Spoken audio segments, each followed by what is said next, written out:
Você provavelmente ouviu algo sobre o caso que chocou o Brasil nas últimas semanas, mas eu quero chamar sua atenção aqui para algo que ninguém está falando sobre esse assunto: a saúde mental materna. Eu me chamo Ana Teresa Moura e sou médica, ginecologista e obstetra e especializada em medicina fetal. Mas além dos meus atributos profissionais, minha amiga, eu sou mãe e eu costumo falar que o meu puerpério levou 10 anos para eu conseguir superar. E é com essa visão que eu quero conversar com você hoje, a de alguém que, além de conhecimento técnico, passou pela experiência de um puerpério muito difícil. Para quem não acompanhou, há algumas semanas uma recém-nascida de aproximadamente 15 dias foi encontrada morta em Novo Lino, Alagoas. A mãe inicialmente alegou que a filha havia sido sequestrada, mas depois confessou que asfixiou e escondeu o corpo em sua própria casa. Antes de qualquer coisa, eu quero te pedir respeito, cautela e atenção a tudo que você vai ouvir aqui. Julgar uma mulher em pleno surto psiquiátrico a partir do nosso estado de sanidade atual é como tentar descrever a escuridão quando a gente está debaixo da luz do sol. Ninguém, naturalmente, em seu juízo perfeito, faz isso. E uma pessoa em surto está muito longe de estar no seu estado de juízo perfeito. E esse caso escancara a urgência da gente discutir a saúde mental das mulheres, principalmente no pós-parto. O puerpério é um período de intensas transformações físicas, hormonais e emocionais. E é comum que as mulheres enfrentem o que a gente chama de baby blues, que é uma tristeza transitória que dura mais ou menos 15 dias a um mês depois do parto. No entanto, quando os sintomas persistem ou se intensificam, a gente pode estar diante de um quadro de depressão pós-parto ou, em casos mais graves, psicose puerperal. E eu queria te lembrar que essa moça da tragédia era exatamente como eu e como você. Ela estava muito feliz. Quando o beta positivou, ela ficou feliz, como eu e como você. A gravidez dela também era desejada, sonhada, como a minha, como a sua. Ela também falava com carinho, com a barriga, fazia planos, sentia-se iluminada. Imaginava o cheiro, o nome, a roupinha, o colo. Ela era, aos olhos de todo mundo, uma gestante plena, como eu e você. Só que o parto veio. Amiga, aquela mãe, ela não é pior que a gente, não. Todas nós passamos pelo terrível momento do puerpério, junto com ele o primeiro abalo invisível, o choque hormonal que ninguém fala. A progesterona despenca, o estrogênio também. E aquele corpo que por 9 meses sustentou uma vida agora tenta, em poucos dias, se reorganizar hormonalmente, fisicamente, emocionalmente. Ela está em casa agora, com o bebê no colo, e pela primeira vez se sente esvaziada por dentro e sobrecarregada por fora. As pessoas ao redor, minha amiga, elas seguem. O marido volta a trabalhar, a mãe ajuda como pode, como ela acha que é o certo. Mas lá no fundo, todo mundo volta à própria rotina, menos ela. Ela agora vive em função de um bebê que exige tudo: corpo, atenção, tempo, numa rotina, num looping que não acaba. Ela não dorme. E quando dorme, em frações de minuto, ela acorda assustada, achando que esqueceu de amamentar o bebê. Ela já confunde dia e noite. Então começa o blues puerperal. Presta muita atenção, anota os sintomas, chama sua rede de apoio para assistir isso junto com você. Os sintomas são sutis, mas presentes. Ela chora com facilidade, sem saber explicar o porquê. Fica mais sensível, mais insegura, se sente só, mesmo cheia de gente em volta. Tem saudade de si mesma, começa a sentir culpa por não estar feliz o tempo todo. É o corpo tentando equilibrar o tsunami hormonal. Mas isso deveria passar em 2, 3 semanas, mais ou menos, só que com ela não passou. E além de não passar, piorou. Agora ela não chora apenas, ela se afasta. Ela não sente prazer em mais nada. Ela evita olhar o bebê e logo depois se culpa ferozmente por isso. Ela começa a sentir que falhou, que está fazendo tudo errado, que talvez o bebê estivesse melhor com outra pessoa. Às vezes ela pensa que talvez estivesse até melhor sem ela. É a depressão pós-parto. Ela começa a se isolar, dizer que está cansada demais para conversar, sentir que é um peso na vida de todo mundo. Fica em silêncio mesmo rodeada de gente. Evita o espelho, ela sente o peito pesado, mas não por leite, por tristeza. A rotina que já era dura vira um labirinto frio e escuro, e o sono que já era pouco se transforma numa espécie de uma vigilância ansiosa. Ela dorme com medo, ela acorda com medo, ela vive com medo. E então a mente começa a rachar. Primeiro ela ouve um pensamento estranho, do tipo, talvez esse bebê não seja meu. Ela sacode a cabeça, tenta ignorar, depois ela tem certeza que o bebê vai morrer se ela sair daquela sala, ou que alguém vai levá-lo, ou que ele está doente, mesmo que o pediatra diga que está tudo bem. A paranoia se instala sem que ela seja capaz de perceber. Ela começa a ouvir vozes, acredita que tem algo dentro dela que precisa sair. Começa então a falar frases desconexas, não reconhece mais o companheiro. E ele ou ela, em vez de ligar um sinal imenso de alerta, começa a culpar ela por não dar a ele a atenção que ele acha que merece, ou desejar, por exemplo, para o sexo, ou reclamar que a casa está uma zona, que ela não faz nada a não ser cuidar de um bebê. Quantas de vocês já passaram por isso?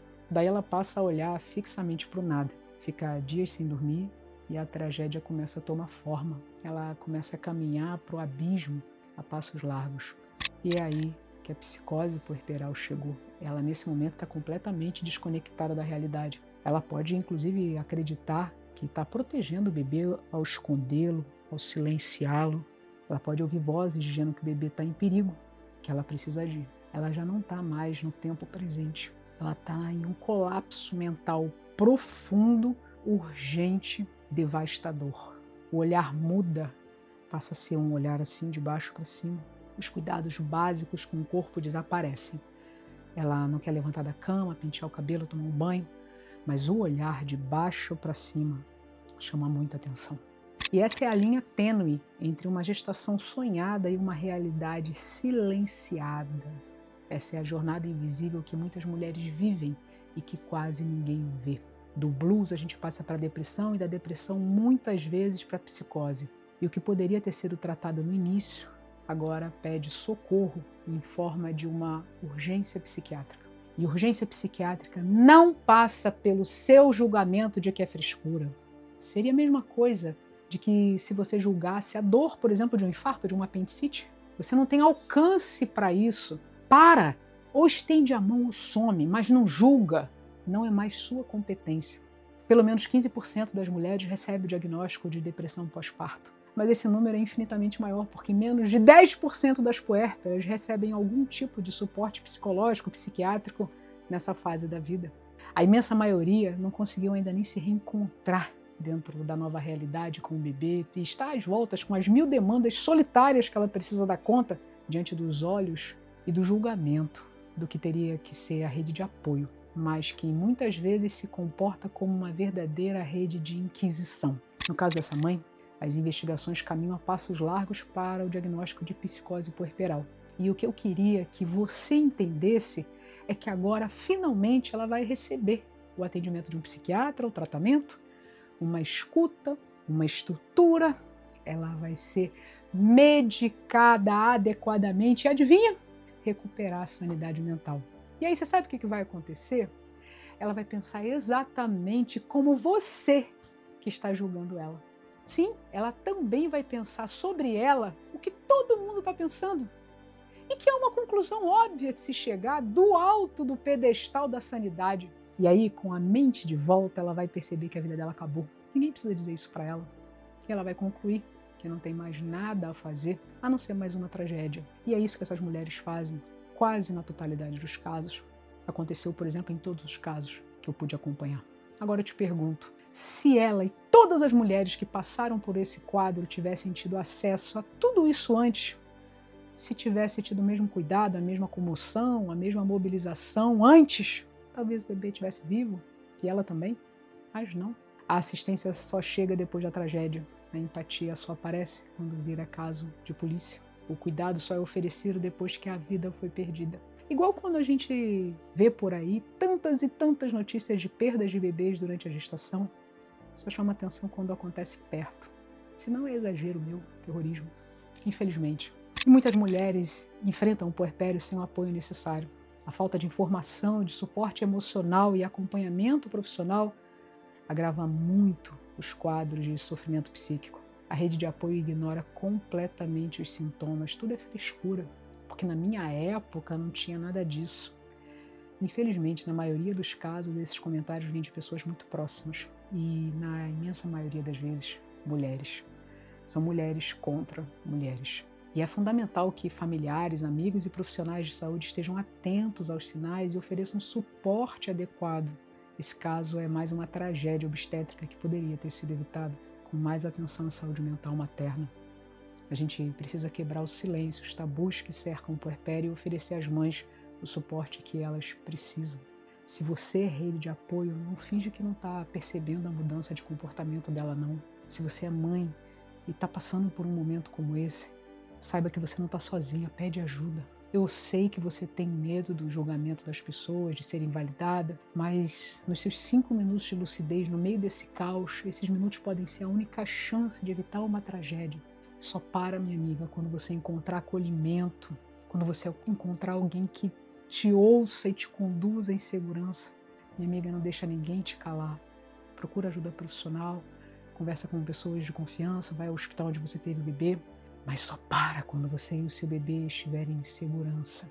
E você, rede de apoio, não invalida o pedido de ajuda de uma puérpera. Se ela está sendo capaz de discernir por alguns instantes no meio disso tudo que algo não está normal dentro dela e te pediu ajuda e você invalidou ela e jogou ela de volta para o caos que ela está vivendo, o monstro é você. E para aprofundar esse assunto, eu adicionei um módulo completo, gratuito, sobre saúde mental no meu Guia da Gestação Segura, que é um material que permeia todas as informações que você precisa desde a concepção até o pós-parto. Esse assunto não é novo por aqui. Quem me conhece sabe que saúde mental sempre foi um dos nossos pilares. O link está aqui na descrição do vídeo. Se você conhece alguém que pode estar passando por essa dificuldade no pós-parto, compartilhe esse vídeo. Você pode ser a última chance de ajuda que uma mulher vai ter. Somos todos responsáveis.